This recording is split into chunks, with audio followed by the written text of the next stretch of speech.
Now the youngsters will stay with mom for 2 to 3 years, even though weaning might only take 12 to 16 months. Now you might wonder why she's rolling around in the mud like this. Well, contrary to popular belief that rhinos are covered with a really thick, tough, almost armor-plated skin, they're actually covered with a thin layer of very sensitive skin that has lots of folds in it. And they're highly susceptible to sunburn and insect bites. An Indian rhino will spend up to 18 hours a day rolling around in the mud, just like Callie's doing there. They get covered from head to toe with mud, and that gives them a natural layer of protection against the sun and insects, and it's not bad for their skin either. Now I do have a message for you concerning the rhinos from one of our field researchers. The rhinos you see here are Indian rhinos. We work with habitats all over the world that are homes to rhinos. Here is a note from our field office in Sumatra, and Ulan, who works with the Sumatran rhino. Sumatran rhinos are the smallest of the world's rhinos, and they are considered critically endangered.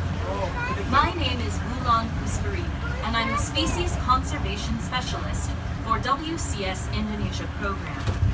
We carried out an island-wide survey of the last wild population of Sumatran rhinoceros in Indonesia.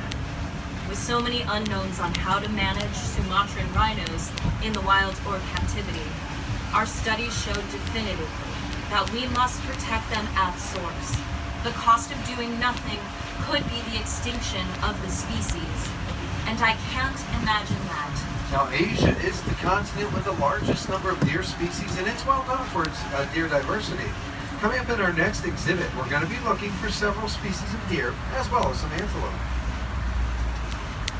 Let's see, the last time we came through, since we cleared these trees, we had a bunch of large chocolate brown colored deer known as the sandbar deer. They're actually the largest deer species in southern Asia. Mature males stand about 5 feet tall at the shoulder, weigh up to 650 pounds, and have antlers reaching 3 feet in length with 3 points on each bar. There's one right there against the fence in the middle. And I think we're going to catch the rest here in just a moment.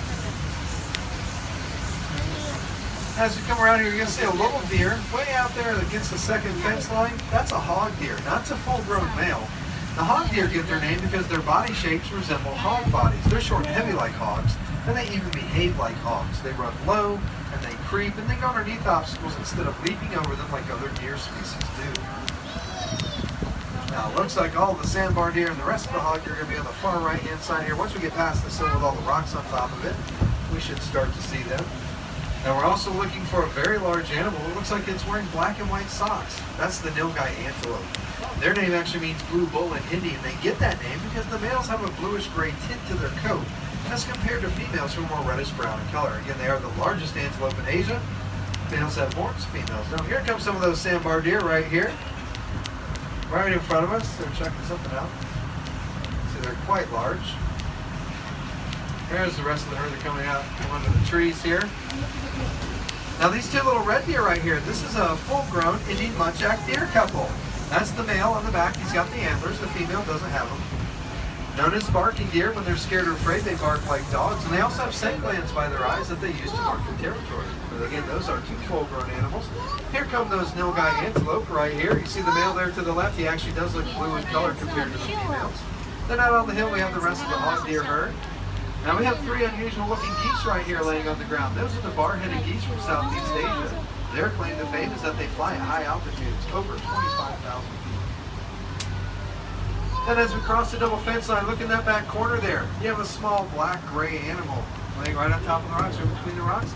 That's a full-grown Chinese tufted deer. They only weigh about 40 pounds fully grown, not very big at all, quite easy to miss. You don't know where to look for them. There's another one in front of the rock in the second corner as we come around the corner, and one on top of the rock there.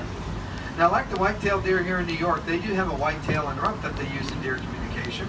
And the males have canine teeth that grow longer than their upper lip. It makes it look like they have fangs, so they are also known as the vampire deer. Now, we do have one coming up very close to us here. Let's see if we see those fangs. If we do, it's a male. Yep, you can see his little fangs down on the side of his mouth there. And this has earned them the nickname the vampire deer. This is a full-grown male right here. That's an adult. Look very closely towards the back where the white is on the back of his muzzle, towards his eyes there. You see his little fang on the side. Try to go slow so everybody can see that feature. Not every day you get to see a vampire deer. As we come around this next curve, we will be crossing back over the Bronx River at the highest point of our tour. We're going to be 35 feet over the water here. Now, rivers and streams are vital resources for animals and people all around the world, and the Bronx River is no different.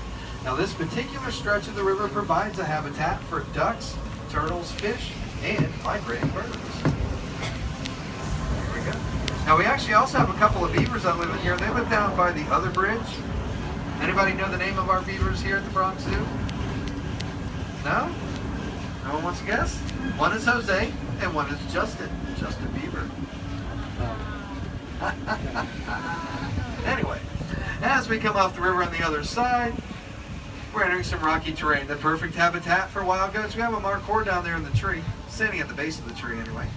Now these light brown colored goats with this curly or this spiral horns are markhor. Our alpha male is right on top of the rock here. Get your cameras ready if you want a picture of the largest species of wild goat in the world and the national animal of Pakistan, the markhor. These are the largest goats in the world, ladies and gentlemen.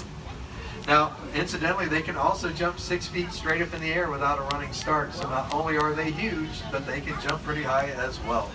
Now, their name actually means snake eater in the Persian language, and the legend is that long ago, a markhor ate a snake.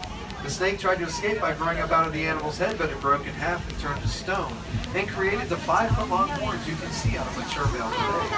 Now, in contrast to the male's horns, the female horns will reach a length of approximately 10 inches or so. Juvenile male in here. Now, those other goats under the trees out there, you're going to see a little bit different, a little bit darker than the markhor, have short, curved, triangular shaped horns. Those are the Himalayan tar. So they are different species of the markhor. Now, I do have a full-grown female markhor coming up here. You can see what a drastic difference in appearance from the full-grown female to the full-grown male back there on the rock. Now, that male back there on the rock used to be the exact same color and have the same appearance as that female. Until we got older. Now we have slowed down here just a bit. Normally I'd start telling you all about our red pandas. However, due to some road construction going on directly behind the monorail track here, they've relocated all of our red pandas over to the Himalayan highlands so they wouldn't be disturbed by all the construction. So if you haven't had a chance to get over there and visit our red pandas today, we do invite you all to do that. It's a very short walk from the Asia area. When you exit Asia, you go up the steps, you turn to the right, you keep staying straight on that pathway, keep going straight, and in just a few short minutes, you are right there at the Himalayan highlands. Again, where you can see our where you can see our red pandas and our snow leopard Leo. Now, as we come up around these next couple of curves here, our journey is almost at an end. But I would like to take a moment just to let you know a little bit more about us. Now, the Wildlife Conservation Society, or again the WCS, manages 5 parks here in the New York City area.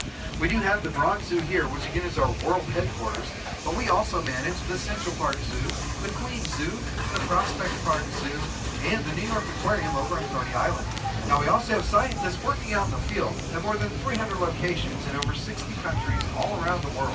And they are all managed from right here at the Bronx Zoo. Now, Bronx Zoo Explorers, we do need to make one brief stop up here. We do have a train in front of us loading some passengers at the station. As soon as they're done and clear the platform, we'll be able to move up where you all can depart the train as well. It's not going to take that long, so we do ask that everybody please remain seated. Now, while we're waiting, I would like to remind everybody that the Bronx Zoo is open until 5 p.m. today. However, all live animal attractions do close 30 minutes earlier at 4:30 p.m. So if there's some animals you really want to see and you haven't got to see them yet today, you want to make plans to do that as soon as possible before 4:30 p.m. Now from 4:30 to 5, the only attractions that are going to be open will be the Bug Carousel and the 4D Theater because they don't contain live animals.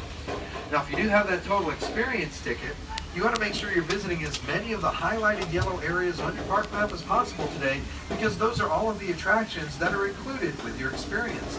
One of those happens to be Jungle World, which is conveniently located directly next to the monorail station. So you might want to visit that one next on your way out of Asia. All you have to do to get to Jungle World is when you exit the monorail, you go straight across the courtyard, and you're at the front door of Jungle World, our indoor rainforest. That's home to all kinds of exotic animals like panthers and tree kangaroos, lemurs, bats, all kinds of neat stuff in there to see. So you might want to stop by there next. Yeah. Kind of. Now that train in front of us did get permission to leave the station, so we're going to be just a few more moments. Now again, while we're waiting, if you do us one more really big favor, just do a quick double check around. Please make sure you have all of your personal belongings accounted for. Make sure that nothing has fallen out of your pockets or your bags or purses. I wouldn't want to leave anything behind on the train today. But you have to close it right now. Make sure when you leave